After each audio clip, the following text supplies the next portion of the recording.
Hey ji, welcome to science in channel. तो आज की वीडियो में हम साइंस फिक्शन से रियलिटी की ओर आते हुए बात करने वाले हैं एंटी मैटर की। 1928 में पॉल डिराक ने एक इक्वेशन लिखी क्वांटम थ्योरी और स्पेशल रिलेटिविटी को कंबाइन करते हुए, जिससे हम इलेक्ट्रॉन के रिलेटिविस्टिक स्पीड के बिहेवियर को मेजर कर सकें।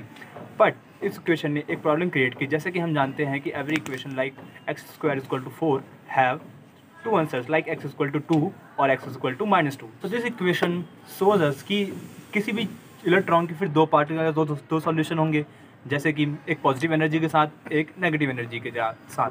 बट क्लासिकल फिजिक्स और हमारा कॉमन सेंस ये कहता है कि हमने आज तक जो भी पढ़ा है ज़्यादातर वो पॉजिटिव नंबर होता है, क्योंकि हमने जो भी मास या फिर इलेक्ट्रॉन की एनर्जी होती है वो पॉजिटिव नंबर में होती है। So this takes him to the conclusion. इससे वो एक बात पे पहुँचे कि इलेक्ट्रॉन के पॉजिटिव एनर्जी के साथ साथ एक नेगेटिव एनर्जी वाला भी होगा, तो उसका उन्होंने नाम रखा एंटी मैटर या फिर एंटी पार्टिकल उन्होंने बोला उसे। सो हम अभी एग्जांपल लेते हैं कि इलेक्ट्रॉन का एक एंटी पार्टिकल या एंटी इलेक्ट्रॉन या फिर उसे हम कहते हैं पॉजिट्रॉन। सो प्रोटॉन का भी एक होता है एंटी पार्टिकल जिसे हम कहते हैं anti proton. So it's like multiplying the whole universe by 2। It means कि हम जितने भी एलिमेंट्स को, जितने भी छोटे छोटे पार्टिकल्स को जानते हैं उसको हम सीधा 2 से मल्टीप्लाई कर रहे हैं, और यहाँ पर हमारा यूनिवर्स एग्जैक्टली 2 से मल्टीप्लाई हो जाता है। और ये काफ़ी अजीब बात है, बट उसके नेगेटिव मास और नेगेटिव चार्ज को छोड़कर हमें सब कुछ उसके जरा सेम दिखता है। जैसे कि अगर हम दो ऑब्जेक्ट को एक साथ रखें जो एंटी मैटर का बना हो और मैटर का बना हो, वो लगभग दिखने में एक जैसे होंगे जब तक हम उन्हें से टच ना कराएं। सो इससे हम एक कंक्लूजन निकाल सकते हैं कि कोई ऐसा भी हो सकता है कि दो यूनिवर्स हो जो एक एंटी मैटर से बना हो और एक मैटर से बना हो। मैटर वाले में हम रहते हैं, बट एंटी मैटर वाले में कोई और भी हो सकता है। तो वहाँ के लोग भी उस एंटी मैटर को मैटर कहते होंगे और हमारे मैटर को एंटी मैटर कहते हैं। ऐसा भी हो सकता है। So we know the famous mass energy equation which state that matter can be converted into energy and vice versa, where light is constant. So but this equation lacks the fact that it cannot be converted into 100% of energy. Like हम जानते हैं कि E = mc², E = where mass is matter. But if we want to create the 100% of energy, then we have to multiply it by the non-matter or anti-matter. Like हमें matter को anti matter से जब जोड़ेंगे या फिर touch करेंगे तो हमें 100% एनर्जी मिलेगी, तब जाके हमारा ये इक्वेशन कम्प्लीटली वायबल होगा। हम इस बात से अंदाजा लगा सकते हैं कि 7 से 10% ही मैटर कन्वर्ट हो पाया था एनर्जी में, जो जिस बॉम्ब का इस्तेमाल हुआ था हिरोशिमा और नागासाकी पे। फॉर एग्जाम्पल, अगर हम दो पेपर क्लिप को लेते हैं जो एक मैटर से बनी हो, जो एंटी मैटर से, और दूसरी एंटी मैटर से बनी हो, और दोनों को टच करते हैं, तो हमारे पास इतनी एनर्जी क्रिएट होगी कि हम कम से कम 20 रॉकेट को यहाँ से लेकर मून तक की एनर्जी दे सकें। So where you know that कि मैटर को जब एंटी मैटर टच कराते हैं तब अनाइलेशन होता है। इस प्रोसेस को हम अनाइलेशन कहते हैं, जिसमें 100% ऑफ प्योर एनर्जी क्रिएट होता है और गामा रेज क्रिएट होती हैं। बिग बैंग थ्योरी में हमें ये बताया गया है कि at the time of the creation matter and anti matter are created equally. मतलब बिग बैंग जब स्टार्ट हुआ था हमारा ब्रह्मांड, तब मैटर और एंटी मैटर एक समान प्रोड्यूस हुए थे। बट ऐसा क्यों हुआ कि मैटर ही बचा और एंटी मैटर खत्म हो गया?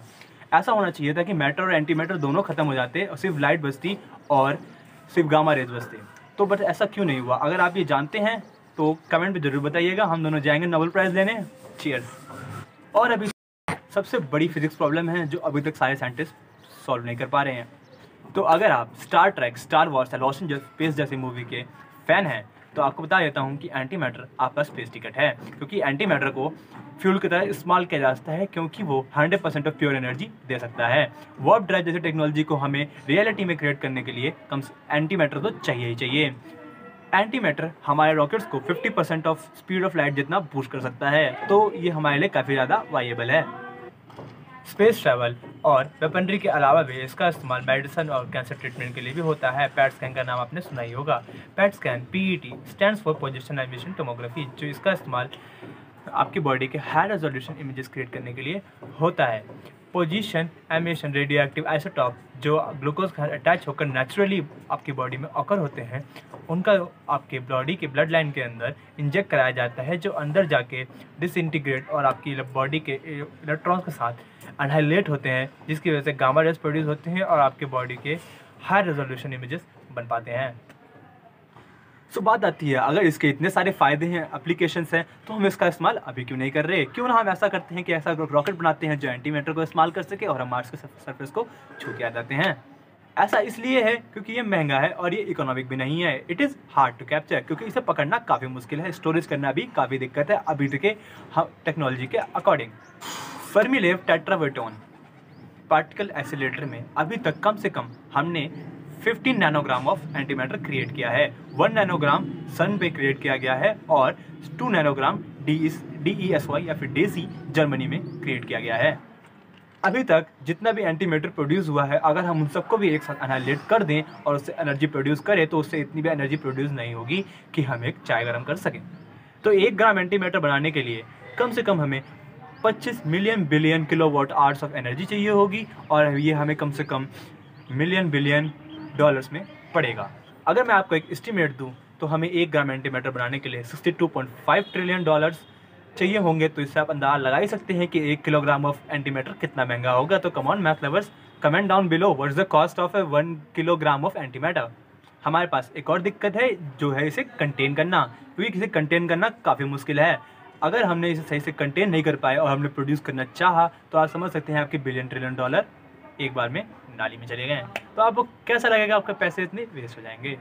चार्ज एंटीमैटर पार्टिकल्स जैसे कि पॉजिट्रॉन्स और एंटीप्रोटॉन्स को हम पेन एंड ट्रैप्स के अंदर ट्रैप कर सकते हैं। ये कम से कम एक छोटे टाइनी एक्सेलरेटर जैसे कंपेयर किया जा सकता है। इसके अंदर पार्टिकल घूमते रहते हैं मैग्नेटिक और इलेक्ट्रिकल फील्ड के अंदर, जो इन्हें वॉल से कोलाइड होने से रोकती है। तो बट पेनिंग ट्रैप एक न्यूट्रल पार्टिकल पे एक्ट नहीं करती, जैसे कि एंटी हाइड्रोजन जिसका न्यूक्लियस और इलेक्ट्रॉन दोनों के वाइज अपोजिट चार्ज में होते हैं। प्लस फैक्ट ये है कि जो न्यूट्रॉन्स होते हैं वो खुद के ही एंटीमैटर होते हैं, क्योंकि न्यूट्रॉन का मास होता है 0 प्लस उसमें कोई चार्ज नहीं होता। तो प्लस चार्ज और minus charge it doesn't matter because +0 and -0 are both are equal. क्योंकि इन सारे पार्टिकल्स पे कोई चार्ज नहीं होता तो ये इलेक्ट्रिकल फील्ड से इन्हें कोई प्रभाव नहीं होता। क्योंकि इनमें कोई चार्ज नहीं होता इसलिए ये किसी इलेक्ट्रिकल या मैग्नेटिक फील्ड में कंफाइन नहीं किया जा सकते। इसके लिए इस्तेमाल होता है लॉफे ट्रैप्स का। तो लॉफे ट्रैप्स काम ऐसे करता है कि मैग्नेटिक फील्ड को चारों ओर फैला देता है और ऐसा रीजन बनाता है जिसके अंदर ये एंटीमैटर पार्टिकल्स को सस्टेन कर सके। ये पार्टिकल उस एरिया में जाके स्टक हो जाते हैं जहाँ पर सबसे कम मैग्नेटिक फील्ड होता है, जैसे कि एक मार्बल एक किसी बॉल के बॉटम में जाकर। अर्थ मैग्नेटिक फील्ड भी एंटीमैटर ट्रैप की तरह इस्तेमाल हो सकती है, क्योंकि एंटीमैटर अर्थ के काफ़ी ज़्यादा मैग्नेटिक फील्ड के जोन्स में पाया गया है। उस जोन को हम कहते हैं Van Allen radiation belts. So now we are at the end of this video. So आपने LHC या फिर लार्ज हाड्रोन कोलाइडर का नाम तो सुना ही होगा। हाँ, वो बड़ी बड़ी मशीनें जिनका इस्तेमाल सन में किया जाता है, जिसके अंदर एक प्रोटॉन पार्टिकल्स को at that speed of light जितना एक्सेलरेट किया जाता है, फिर बाद में उन्हें बम्बार्ड किया जाता है, जिसकी वजह से हमें नई पार्टिकल के बारे में डिस्कवरी होती है और पुराने पार्टिकल के बारे में हम सही से पढ़ पाते हैं, जैसे कि गॉड पार्टिकल और हिग्स बोसॉन के बारे में आपने सुना ही होगा। पर क्या आपने पार्टिकल डिसलेटर के बारे में सुना है? वो एक रिंग की तरह होता है जिसके अंदर हम एंटीमैटर को कैप्चर कर देते हैं और एंटी प्रोटॉन्स को स्पीड को हम स्लो कर देते हैं कि उन्हें अच्छे से स्टडी किया जा सके। सर्कुलर एक्सेलरेटर लाइक LHC, उसके अंदर क्या होता है, किसी एक पार्टिकल को एक रोटेशन होने के बाद एक किक दिया जाता है, मतलब एक और पार्टिकल से बम्बार्ड किया जाता है कि उसे इसकी स्पीड बढ़ जाए। बट पार्टिकल एक्सेलरेटर में उसका उल्टा होता है।